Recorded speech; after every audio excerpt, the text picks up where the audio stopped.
Comment devenir un maître en composition? Maintenant que vous avez pu découvrir et maîtriser les outils d'amateurs tels que la règle des tiers, il est temps pour vous de passer au niveau supérieur. Tout d'abord, je vous invite à vous poser cette simple question. Comment devenir un véritable maître en composition? Quand on parle de devenir un maître en peinture, on a tendance à penser que cela serait lié au temps passé sur l'œuvre. Ou encore, le fait d'avoir des années d'expérience, mêlées de réussites et d'échecs. Il est vrai que le temps consacré à l'élaboration d'une œuvre nous aide forcément à progresser.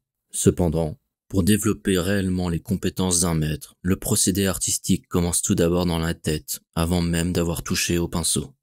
Sachez que le secret en composition réside avant tout dans l'observation. Fermez les yeux, prenez une grande inspiration et expirez lentement. Ouvrez de nouveau les yeux et observez attentivement votre sujet. Étudiez, analysez, contemplez-le dans ses moindres détails. Que trouvez-vous de réellement beau à votre sujet? Son apparence en lui-même, son expression, sa lumière et ses ombres, ses formes et ses couleurs? Si vous l'avez choisi, c'est qu'il y a forcément quelque chose qui vous donne de l'intérêt. Il est donc important de trouver d'abord le pourquoi d'un tel choix. En d'autres termes, le déclic qui vous pousse à réaliser cette œuvre. Pour vous aider, vous pouvez regarder votre sujet attentivement pendant au moins 1 minute, mais 5 minutes seraient parfait. Posez-vous ensuite ces 3 questions essentielles. Cette vidéo est un aperçu exclusif du schéma des axes dominants. Inscrivez-vous dès aujourd'hui pour un accès anticipé et bénéficier d'un prix spécial. SAD, le meilleur moyen de simplifier une œuvre. Un maître en peinture est capable de transcender le sujet le plus ennuyeux au monde en une véritable révélation artistique. Si vous regardez et analysez les dessins des maîtres, vous vous apercevrez que beaucoup d'entre eux sont loin d'être terminés. Pourtant, le sujet évoqué reste parfaitement reconnaissable. Pourquoi? Car les maîtres ont bien conscience de l'importance des premiers traits dans la réalisation d'une œuvre. Poser ces premières lignes est une étape cruciale et il ne faut surtout pas la négliger. Retenez bien ce conseil.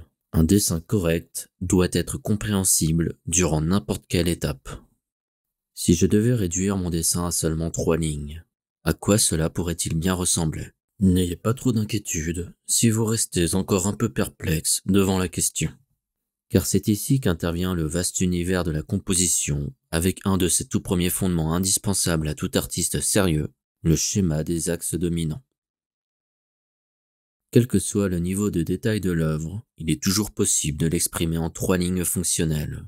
La verticale dominante DV, ici en bleu, l'horizontale dominante DH, ici en jaune, la diagonale dominante DD, ici en rose. C'est cette simplification qui fait réellement la force du schéma des axes dominants. Dans tous les domaines, les moyens de simplification ont toujours été une force majeure pour permettre d'obtenir et de prédire un rendu donné.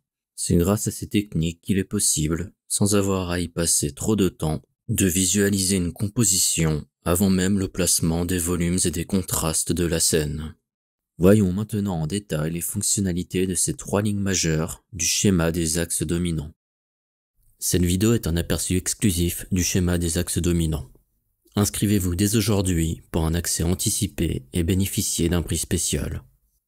Cliquez sur le lien dans la description pour réserver votre place à Compo Academy et accéder à l'intégralité des vidéos.